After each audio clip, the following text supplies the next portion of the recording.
Olá, meus irmãos, a paz do Senhor esteja com cada um de vocês, tudo bem? Novamente, sejam muito bem-vindos aqui na nossa jornada, nossa continuação aí sobre as cartas paulinas aí, tá sendo aí um sucesso aí, muitas pessoas aí tá mandando mensagem, estão, ó, achando muito bom aí. E é uma maneira da gente obter conhecimento, se aprofundar mais um pouco, né, meus irmãos, né, sobre a historicidade desse grande apóstolo aí, Paulo, para a gente conhecer um pouco as suas dificuldades, né? Todo o seu processo missiológico lá de levar a palavra de Jesus. E nós vemos aí nesses estudos aí anteriores aí, né, que não foi algo tão fácil assim, né? Não é algo tão fácil, né? Levar ali a palavra de Jesus, falar para um povo, né, aonde a religiosidade imperava, onde o ostracismo religioso era grande lá, cada um tinha suas convicções, seus pensamentos, suas teologias, né? E ficava muito difícil. Até porque, né, Paulo começou a vir pregar ali algo novo para muitos judaizantes, para muitos judeus daquela época, gentil, né? Para entender mais quem que era Jesus, o que Jesus estava fazendo, quais foram os seus milagres, né? Que ele era literalmente o verdadeiro filho de Deus aqui na Terra. Então, vamos continuar a adentrar, dentro dessa continuação, né, da aula para a gente poder aí conhecer mais aí na sua amplitude aí dessa historicidade, né? Onde eu parei, meus irmãos, parei no tema de número 3. Vocês lembram? Tema de número 3 é onde nós paramos ali, aonde eu ia abordar aí o concílio lá em Jerusalém, essa reunião de concílio lá que teve lá em Jerusalém. Por que que houve esse concílio, irmãos? Porque havia, lembra que nós falamos que os legalistas, né, viam lá de uma maneira bem incisiva para cima de Paulo, trazendo suas tradições, né, fazendo os seus porquê. Então, os legalistas eles começaram a provocar, né, muito, né, fazer com que o povo também se inflamasse lá, né? Então todo mundo ficava um pouco dividido dentro dessa questão sobre Jesus. Então houve, né, o primeiro concílio da igreja cristã, né, justamente realizado aonde? Lá em Jerusalém, né? Que você pode ver que está registrado lá no livro de Atos dos Apóstolos, lá no capítulo 15. Depois você dá uma lida lá, como sempre, eu tenho colocado aí esses capítulos, versículos, para você depois pegar a Bíblia, dar uma folheada lá para você ver. Então, esse concílio, quando teve esse concílio, a maioria foi a favor de Paulo, né, das suas ideias, das suas liberdades cristãs, né? Porque o povo sofria muito dentro de um ostracismo religioso lá, dentro de colocações, fardos pesados que colocava, que nem fala lá em Mateus, no capítulo 23. Mas quando nós entramos na história eclesiástica, né, posterior, ela mostra que isso não deu muito solução, né? Havia grandes controvérsias lá desses legalistas que continuaram a fazer o quê? Perseguiu o apóstolo Paulo. Isso era fato. Então, Paulo, meus irmãos, em suas viagens missionárias, missiológicas lá, né, esses legalistas, esses judaizantes lá, causavam ali muito transtorno para a vida de Paulo.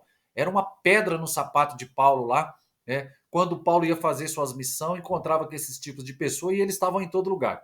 Todo lugar, Paulo tinha esses aborrecimentos, esses desconfortos lá. Não era algo fácil assim. Hoje nós pegamos as cartas de Paulo, nós que estamos aqui, nós vemos que, puxa, que bacana, que lindo, que nem nós estamos estudando. Mas se coloca no lugar de Paulo. Imagina Paulo lá indo fazer uma missão, levar a palavra de Jesus, encontrando esses religiosos, a ponto de muitos quererem até matar, ter que fugir de uma cidade para outra, justamente por quê? Por causa desses legalistas religiosos, né? Que a todo momento tentavam ali contra a vida do apóstolo. Então, depois disso, o que Paulo faz, irmãos? Paulo, ele visitou ali pessoalmente, né, o povo lá da Galácia, levando as decisões ali desse concílio de Jerusalém e declarando que a circuncisão não era necessária.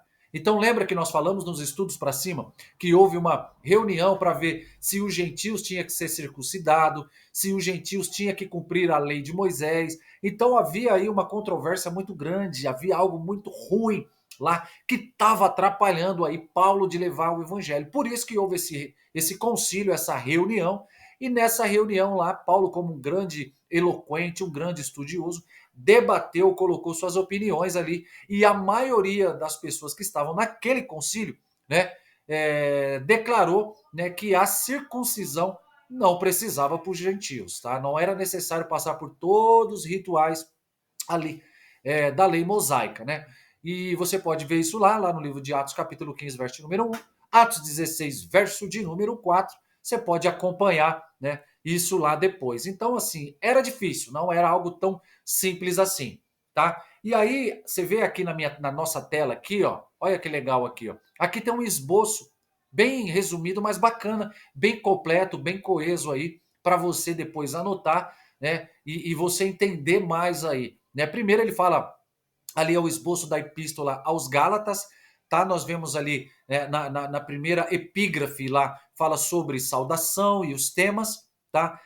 Do capítulo 1, do versículo 1 ao 10. Depois você vê a abordagem biográfica, né? Do capítulo 1, aí tá mostrando o verso 1, 11 ao 2, ao 21. Enfim, tem toda a referência aqui do lado, né? Você que para pregar seu esboço, e até para título de conhecimento mesmo, nós vemos aqui a abordagem de argumentação teológica, que a justificação é pela fé, a abordagem pastoral, a vida no espírito e a liberdade da lei, e nós vemos a conclusão da carta. Então, a carta dos Gálatas, ela se resume dentro deste contexto que está sendo falado aqui. Nesse quadro aí, a gente pode ver o que, meus irmãos? Uma estrutura, tá? Bem básica, tá? Da epístola aí de Paulo aos Gálatas, né? Então, existem, né, quando nós entramos dentro da historicidade para estudar, existem outras possibilidades, tá? Mas essa aqui nós elaboramos aqui, que eu peguei, é para auxiliar até didaticamente aí a sua compreensão de uma maneira mais fácil, resumida aí, né? Sem pegar aí algo mais difícil de ser entendido ou compreendido. Então, a principal questão teológica, amados, que foi abordada na epístola aos Gálatas, ela diz respeito ao quê? À salvação, tá? Então, aqui, antes disso, cabe uma pergunta reflexiva para nós fazermos aqui. Falou de salvação? Mas o que seria salvação? Tá entendendo? Essa era o mesmo questionamento que os Gálatas, que os gentios, que os judaizantes, muitos faziam, mas o que é essa salvação? Né?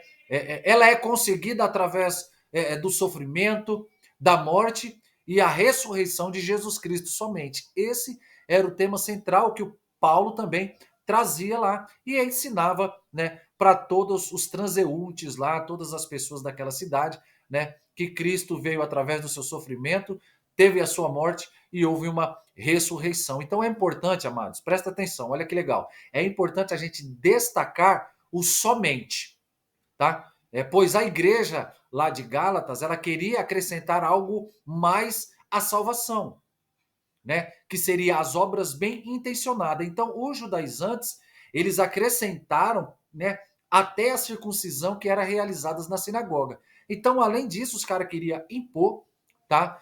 Impor ali referente à circuncisão. E o que o apóstolo Paulo faz? Sabendo desse enxerto que eles queriam colocar. Paulo ele já adverte, né, os que acrescentarem algo à salvação seria considerado o quê? Amaldiçoado, né? Porque somente quem salva? Somente Cristo que salva, né? E a salvação somente pela fé, né? E a confiança na obra realizada por Cristo, né? E que foi o centro da argumentação teológica ali de Paulo. Então, a base para o ensino étnico, né? Ou ético, vamos dizer assim, é as consequências práticas para a vida do cristão.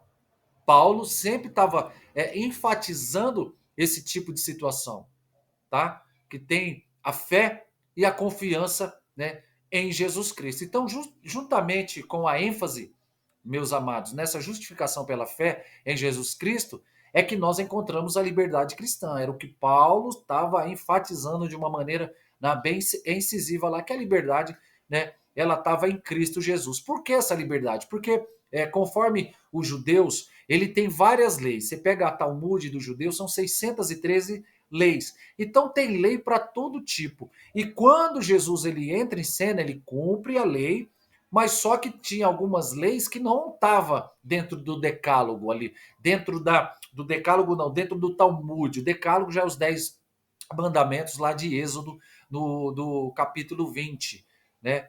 Se não me falhe aqui a memória. Né? Êxodo capítulo 12, né? Me fugiu da memória aqui, mas enfim, acho que é o capítulo 12 mesmo, que fala sobre os 10 mandamentos. Né? Então, curiosamente, até mesmo aqueles que são justificados pela fé em Cristo, por algumas vezes não era fácil, né? Mas a questão é que eles acham mais fácil se submeter à escravidão de um sistema. Então eles já estavam acostumados, né, de ser esse processo escravagista. Né? É Êxodo capítulo 20, né? Êxodo capítulo 12 é a saída do povo do Egito. Né? Então, olha só para você ter noção, irmãos. Então o povo estava acostumado, sempre acostumado a viver daquele processo de escravo. Né? Para eles, Paulo vem falando dessa liberdade. Né? Então, quando nós chegamos aqui nesse tema final aqui, dessa estrutura final, dessa continuação aqui da Epístola aos Gálatas, né, nós aprendemos que o elemento essencial, irmãos, para a fé é a vida cristã. Tá entendendo? É a vida cristã. Porque o que acontece? A fé, né, é o que nós temos, que nem fala lá em Hebreus capítulo 11, verso número 1, né? A fé é o firme fundamento das coisas que nós não vemos, mas fé, ela tem que estar unida, de mãos dadas e abraçada com a nossa vida cristã, sabe? Com o nosso cotidiano de vida, de oração, de busca por Jesus, de busca por conhecimento, de querer entender mais um pouco da sua historicidade, de ter um relacionamento com ele, né? Então, eu quero aqui aproveitar e convidar vocês para a gente estar continuando, tá? Nessa jornada, nessa descoberta aqui nas cartas paulinas aí, tá bom, meus irmãos? Venha comigo, vamos continuar aqui. Agora eu quero trazer aqui esse quarto tema, falando sobre a primeira epístola aos Tessalonicenses, beleza? Então, nós, como os estudantes, irmão, nessa segunda parte aqui desta aula, desse bate-papo, o que nós iremos estudar? As duas epístolas que Paulo escreveu lá na igreja dos Tessalonicenses. Então nós vamos estar aqui apresentando, né, para todos nós como que era a cidade de Tessalônica, né, de que modo ocorreu a fundação da igreja nessa cidade, todos os problemas, as problemáticas que surgiram entre os discípulos de Cristo após a saída de Paulo de lá. Olha só, para você ter noção, o negócio não era tão fácil assim. Então, no final, a gente aqui vai explicar quais foram os propósitos aqui dessa epístolas, irmãos. Olha que interessante. Muito gostoso, né? A gente poder bater esse papo junto. Então, amados, uma coisa que eu quero que você entenda é que você tem que saber que essa carta é um dos mais antigos documentos do Novo Testamento. Então, provavelmente a segunda epístola paulina, tá? Provavelmente. Então, ele, o que ele faz? Ele escreveu logo após a sua chegada lá em Corinto, lá na primavera de 50. Tá? Então, os inícios promissores ali da comunidade cristã ainda era bastante recente, era bastante novo, né? E Paulo, o que ele faz? Ele relembra isso com muita gratidão, né? Você pode pegar ali a Bíblia, lá no livro de 1 Tessalonicenses, você pode estar acompanhando isso depois lá. Então, por causa dessa hostilidade, né, por parte dos gentios, o que o apóstolo Paulo tem que fazer como sempre fazia? Fugir rapidamente daquela cidade, irmãos. Paulo ia, começava a pregar, começava a falar de Jesus e isso trazia sempre aquele desconforto, né? Conforme as suas cartas, os seus locais anteriores lá. Tinha que fazer o quê? Fugir. Fugir porque ele corria risco ali de vida, dos caras matar, assassinar. 1 Tessalonicenses, capítulo 2, verso número 2, né? Atos, capítulo 17, verso número 5, ele vai falar, meus irmãos.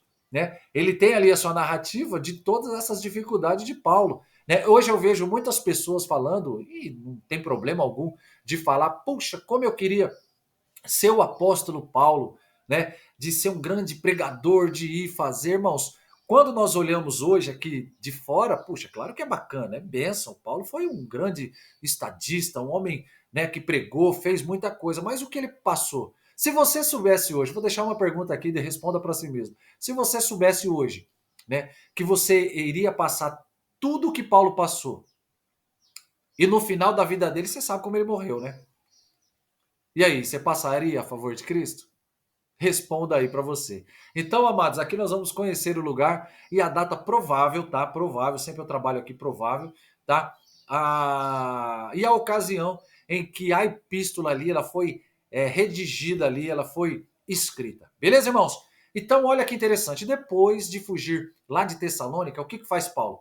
Ele vai lá para uma cidade lá de Bereia, né? E em seguida, ele já sai e vai para a cidade de Bereia. Depois, ele vai fazer ali o seu tour na cidade de Atenas, ali para aquela região grega ali da Grécia, né? Então, como o apóstolo Paulo sentiu muita saudade da comunidade lá de Tessalonicenses, né?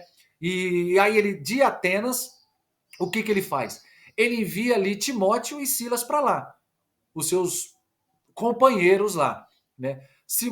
Timóteo e Silas, você pode ver lá no livro de 1 Tessalonicenses, capítulo 3, do 1 ao 2. Né? Então, quando Timóteo volta, né, e ele encontra com Paulo lá na cidade de Corinto, né, impossibilitado, vamos dizer assim, de ir lá para Tessalônica, né, 1 Tessalonicenses 2,18, né, ainda de Corinto, o que Paulo faz? Paulo escreveu, né, a presente epístola, né? Então a narrativa de Atos, meus irmãos, ela nos informa o quê? Nos informa que Paulo permaneceu lá em Corinto durante, né, 1 ano e 6 meses, conforme eu falei, vídeos anteriores lá em cima. Ele ficou lá na cidade de Corinto. A cidade de Corinto havia um culto a uma deusa chamada deusa Afrodite, tá entendendo? Considerada a deusa do amor, né? Uma vez por ano havia um culto, né, a essa deusa Afrodite, onde reunia ali nada mais, nada menos do que 1.000 prostitutas cultuais dentro do templo. Tá entendendo? Você quer saber um pouquinho mais sobre, né, a cidade de Corinto? Eu te convido, tem um vídeo meu falando sobre uma igreja problemática. Né? Você pode conhecer um pouquinho mais sobre a igreja de Corinto. Então, a perseguição, amados, contra Paulo, ela ocorreu enquanto Gálio, lembra Gálio, o imperador, irmão do filósofo Seneca, ele era procônsul lá de Acaia. Acaia era uma cidade lá da região de Corinto. Então, esse cargo de procônsul lá, ele durava um ano.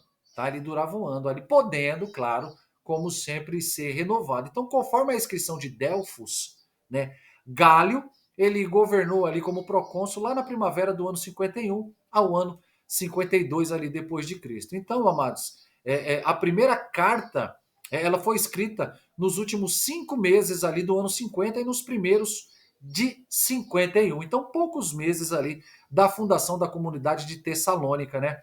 E depois do envio da sua epístola ali aos Gálatas. Sempre Paulo, nas suas viagens, ia, instituía líderes, formava pessoas, instituía igrejas e ali ele ia para outro local pregar a palavra. Então, na primeira carta, irmãos, meus irmãos, aos Tessalonicenses, ele demora realmente, né? Ele demonstra, né? Realmente que era um apocalíptico, né? E portanto não podia negar, né, a sua própria mensagem. 1 Tessalonicenses, capítulo 5, do 2 ao versículo de número 4. Então a gente pode perceber, irmãos, aqui nessa posição geográfica, nesse mapa aqui de Tessalônica, no norte do mapa, né, aonde foi a segunda viagem missionária de Paulo, tá?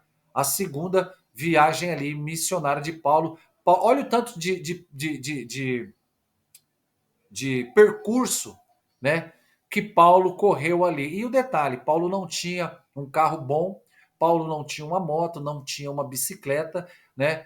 Os meios eram muito precários naquela época, era muito difícil. Por isso que, conforme fala um historiador Rock, né, que Paulo andou mais ou menos aí na sua viagem 10 mil milhas.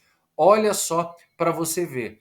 Que coisa interessante. Jerusalém aqui da Judéia, tá? Paulo vai para Antioquia, Tarso, Debe, Icônio, Listra, vai toda essa região da Galácia aqui em Troade, né? Faz uma viagem aqui por dentro aqui do mar Ergeu, que ficava, vem para Filipos, e aqui ele vem para Apolônia, Tessalônica está bem aqui, ó, Bereia, Grécia, né? Passa de novo pelo mar Egeu viajando lá, né? Vem para Atenas, Corinto, volta para Éfeso, enfim. Meu, era muito difícil você estar indo pregar a palavra de Deus. Era algo difícil. Mas, quando você está na direção do Espírito Santo, na direção de Jesus, com o coração disposto a fazer o ide, a obra, o Espírito Santo te guia, cuida de você, enfim. Então, como vimos, amados, Paulo ele havia enviado de volta de Atenas, né, Timóteo e Silas. Atos capítulo 18, verso de número 5. A fim de quê? A fim de mostrar, consolar ali os tessalonicenses, dos quais ali receberam ótimas notícias dos seus colaboradores, né, e do seu retorno a Corinto. Né, mas também relato também de alguns problemas, né? Timóteo e Silas foram lá, tudo, visitaram, trouxeram ali muitas coisas bacanas que estavam acontecendo lá, mas automaticamente nem tudo era flores, né? Havia alguns problemas lá, vários convertidos, né, haviam morrido e isso levantou uma questão, tá? Levantou uma questão. Será que aqueles que morreram antes da volta de Jesus ficaram excluídos na salvação final? Ou ficariam excluídos na salvação final? Olha as problemáticas, olha os pensamentos. E é verdade, irmãos, as pessoas estavam com dúvida lá, né? Tá entendendo? Os pessoal lá, né, ficaram com dúvida, falaram, puxa, e aqueles que se converteram lá e morreram? Né? Será que eles morreram? Aqueles que morreram antes, né, da volta ali de Jesus, eles vão ficar excluídos? Então, várias problemáticas. Então, o apóstolo Paulo ele escreveu a fim de consolar e confirmar a salvação de todos aqueles que creram. Tá entendendo? Então, os missionários, irmãos, né? Paulo, Silas, Timóteo, eles alcançaram a cidade de Tessalônica durante a sua segunda viagem missionária, tá? Então a moderna cidade Salônica, ela ostentava ali a abreviação do nome conhecido no Novo Testamento. Então eles estavam o quê? Sob o domínio romano. A cidade foi feita capital da província romana, lá da Macedônia, no ano 146 a.C. Então era a maior cidade da província, né, com uma população aproximadamente de 200 mil habitantes nos primeiros séculos lá. Importante rota comercial, rota militar e de influência lá. Tinha muita gente, 200 mil pessoas, né, é bastante gente. E aí a gente vamos abordar agora rapidamente, né, os problemas que a igreja estava enfrentando. Né? Veja aqui, meus irmãos, alguns problemas que a igreja lá de Tessalônica enfrentou. Né? Por isso que eu vejo hoje, só abrindo uma notinha de rodapé aqui, coisa rápida, eu vejo muitas pessoas ou pastores, que não é errado isso, tá, meu irmão? Ou pessoas ainda, puxa, querendo ser pastor. Né? Querer é uma coisa, ter vocação e chamada é uma outra coisa totalmente diferente. Né? Todos dentro do campo eclesiástico de igreja, todas as igrejas vão passar por problemas, enfrentou, porque igrejas são pessoas, pessoas são humanos, humanos são falhos, e nós somos totalmente dependentes do Espírito Santo para nos ajudar. Então, a igreja de Tessalônica não foi diferente, né? Pelo texto nós podemos aqui facilmente perceber que a igreja, né, que a comunidade cristã parece ter problemas lá, né? E também dúvidas quanto à pureza sexual. Bíblia, 1 Tessalonicenses, capítulo 4, do versículo 1 ao 8. São vários problemas, vários pensamentos que surgiam para a nave da igreja, para Paulo e para os outros. Então, Paulo começa a tratar dessa questão do amor recíproco e da necessidade que cada um trabalhe com as suas próprias mãos. Cada um corra atrás do pão de cada dia, meu irmão. Não é ficar esperando cair do céu. 1 Tessalonicenses, capítulo 4, do versículo 9 ao 12. Então, o que faz? Para em seguida, né, entrar naquilo que podemos chamar de propósito da epístola, tá? Que o futuro dos cristãos que morreram e a vida, né, e a vinda de Cristo. Então, Paulo primeiro quer abordar essa necessidade dos irmãos. Paulo viu lá e falou: poxa, gente, vocês precisam pôr a mão no arado, não é assim também. E depois Paulo falaria sobre esse futuro dos cristãos, lá que nem fala, né, se morreria e a vinda de Cristo. 1 Tessalonicenses 4, 13 e capítulo 5, verso número 11. Então, amados, olha que coisa linda isso daí. A abordagem sobre os cristãos que morreram, né, lá em 1 Tessalonicenses capítulo 4, do 13 ao 18, nos faz recordar, né, em que tempo, né, e que Paulo esteve com eles, né, deve mesmo ter sido bastante breve. Foi uma breve passagem ali. Então, nesse intervalo, alguns que haviam morrido, né, e a comunidade cristã não sabia o que aconteceria com eles, né, estavam com dúvida. O que Paulo faz? Dessa forma, Paulo, ele respondeu com convicção, tá? Com convicção, com autoridade. O que Paulo falou? Os mortos serão o quê? Ressuscitados. E os vivos serão levados à presença de Cristo em sua vinda. Então, ainda que a pregação missionária lá em Tessalônica tivesse em boa parte abordado a questão da volta de Cristo, algumas questões evidentemente tinham ficado sem respostas, tá? Então, particularmente, a igreja estava fazendo o quê? Tentando saber, né, se as glórias do grande dia estava reservada somente para os vivos. E o que Paulo faz lá? Paulo explica que os cristãos mortos também, meus amados, vão compartilhar desse grande triunfo quanto à ressurreição do Senhor Jesus Cristo. Porque, lembra que eu falei? Era algo novo que eles estavam escutando, né? Era um novo conhecimento, um novo pensamento. Então, no versículo 17, ele menciona simplesmente a realidade de estarmos com o Senhor para sempre. Mas ele não especifica se os santos retornarão à terra, né, com ele imediatamente ou depois de um intervalo, né, ou se o novo céu e a nova terra seguem imediatamente. Então, muitas dúvidas, né, tinha que ser tratado lá. E aí quando nós entramos dentro desse contexto, amados, essa situação, né, que Paulo tá ali dentro dela, parece ter causado bastante ansiedade, né, no povo, né? O que leva Paulo a fazer o quê? Encorajá-los, tratando mais sobre a vinda de Cristo. Então a epístola, né, ela era lida frequentemente como o quê? Como advertência, né? Mas devemos ler a passagem como o quê? Como um encorajamento a uma comunidade de Cristo que estão sofrendo. 1 Tessalonicenses 4, versículo 11. Então, uma vez que eles são filhos da luz, né, não tomam parte em atividades noturnas, não devem ser pegos de surpresa na vinda de Cristo. Tá entendendo? Paulo estava falando para eles: agora vocês estão em Cristo, nova criatura é. Eis que tudo se fez novo na vida de vocês. Tá entendendo? Então, a mesma esperança que eu tenho é a esperança que vocês têm que ter. Que quando Cristo vier buscar a sua igreja, tanto os mortos que acreditaram em Jesus, que tiveram fé, que a entregaram, eles também vão ser presenteados como os vivos aqui, cá estamos. Tá entendendo, amados? E olha que legal aqui essa tabela, né? Aqui é a tabela do esboço, tá? De 1 aos Tessalonicenses. Aqui tem a sua epígrafe, a saudação e introdução da carta, os agradecimentos, as exortações éticas e o encerramento da carta. Legal, irmãos? Pois você anota aí, ó, você vê aí no slide, anota, veja, né, que esse esboço ele é bastante resumido, mas apresenta aí, né, um esquema aí dessa estrutura e aí você pode ter uma visão mais sintética aí do seu conteúdo. Questões teológicas. A ênfase teológica dessa primeira carta, meus amados, aos Tessalonicenses, é a volta de Cristo e a santificação, tá? Então, o que Paulo faz? Paulo ele quer ajudar os cristãos da igreja lá de Tessalônica a entenderem como será a segunda vinda de Cristo.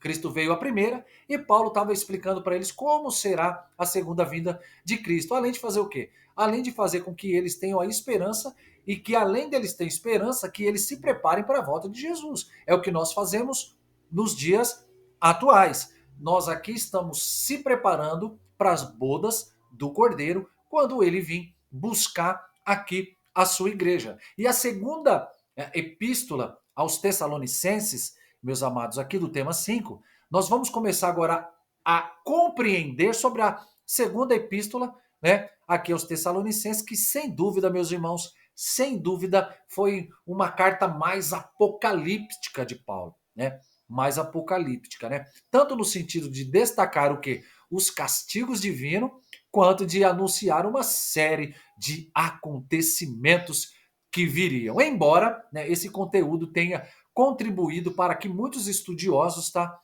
considerassem essa carta como não sendo de autoria paulina. Até o dia de hoje, irmãos, não se pode aqui afirmar que a questão esteja tão resolvida, tá? Porque cada um tem a sua teologia, cada um tem a sua metodologia, enfim. Mas eu só colocamos aqui para título de conhecimento. Como na epístola que nós falamos anterior, né? Nós também aqui iremos aprender sobre o lugar em que a epístola foi escrita, né? Data, ocasião.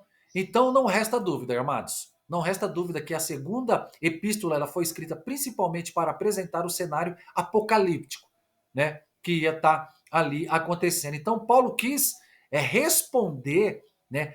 Todas as interrogações, dúvidas, né? Dos cristãos que estavam estranhando, o dia que o Senhor, né, viesse, né? Se não chegasse ali tão depressa, né? Eles estavam ali com várias dúvidas lá, né? Era um ponto de interrogação, né? Na vida desses cristãos que lá se encontravam, né? E ali nós vemos o aparecimento do anticristo como predição, tá? Então a leitura, amados, quando nós pegamos, se debruçamos ali dentro das escrituras sagradas, no livro de 2 Tessalonicenses 2, versículo 1 ao 12, ele faz o quê? Ele nos faz descobrir que surgiram ali profetas cristãos primitivos na comunidade que faziam o quê?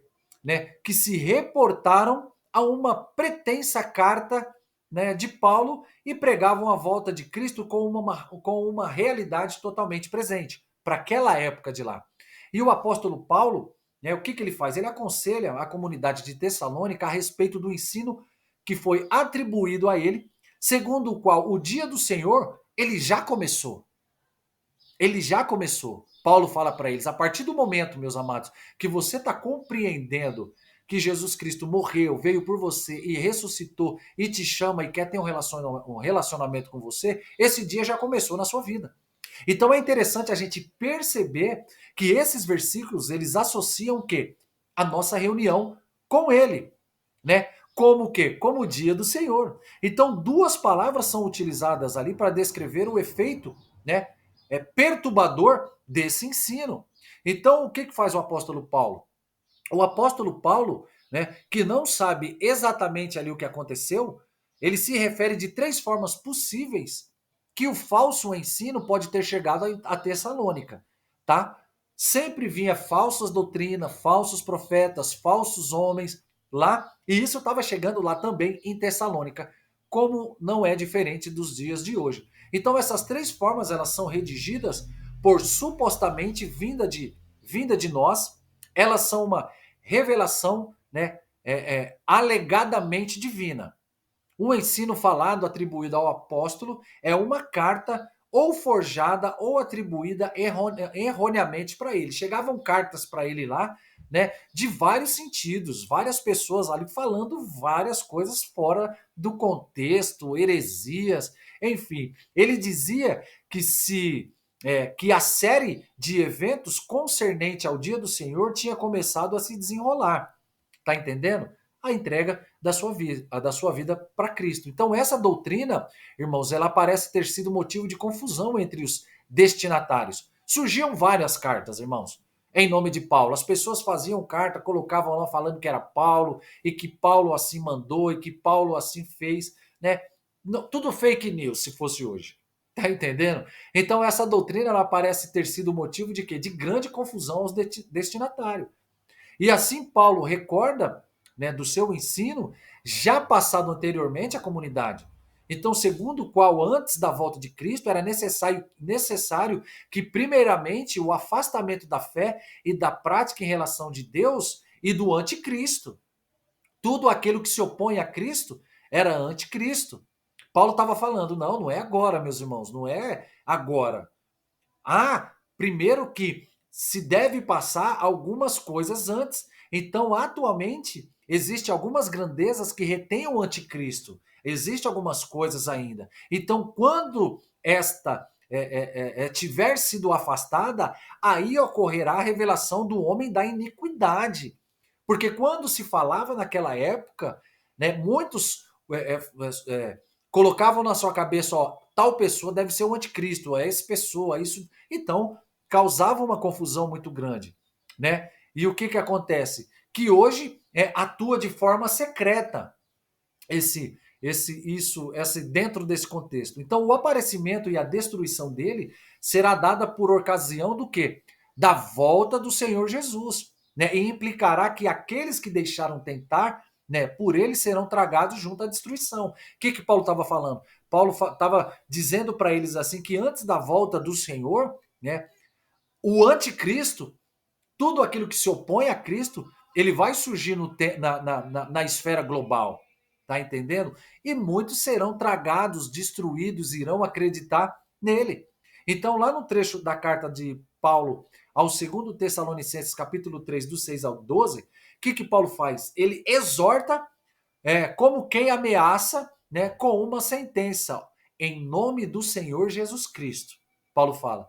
Então, alguns dentro daquela comunidade, eles andam preocupados e totalmente ansiosos, né? Então é preciso fazer o quê? Seguir o exemplo de Paulo, que trabalhou de dia e de noite para que essa, né, questão não fosse pesada à comunidade. Estava todo mundo ali, muitas das vezes, sem entender. E mesmo tendo direito de ser sustentado por ela. 2 Tessalonicenses capítulo 9.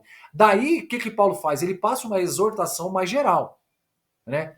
Orientando-os o quê? Na prática incansável do bem. Faça o bem, faça o bem. Entendeu? 2 Tessalonicenses, no capítulo 13. E para que possam atrair o bom caminho, né, aqueles que se desviaram. 2 Tessalonicenses, né, ali no verso 14.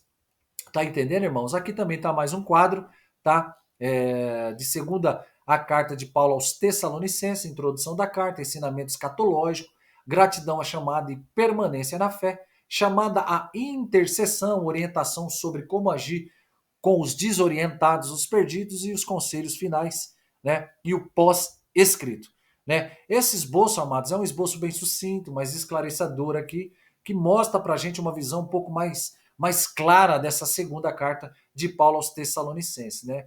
E Paulo o que faz? Ele os adverte sobre a volta de Cristo, que Cristo vai voltar para levar a sua igreja, alerta que não precisaríamos mais andar ansiosos, né?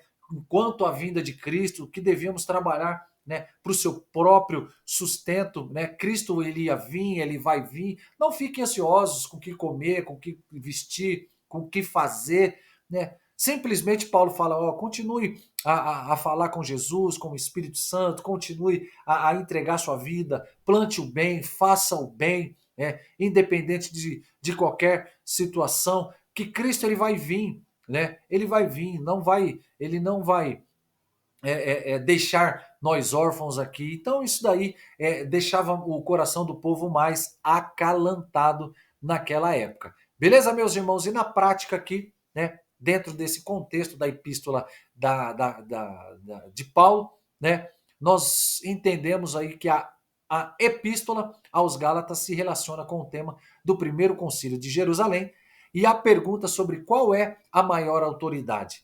Se é Moisés, se é Cristo.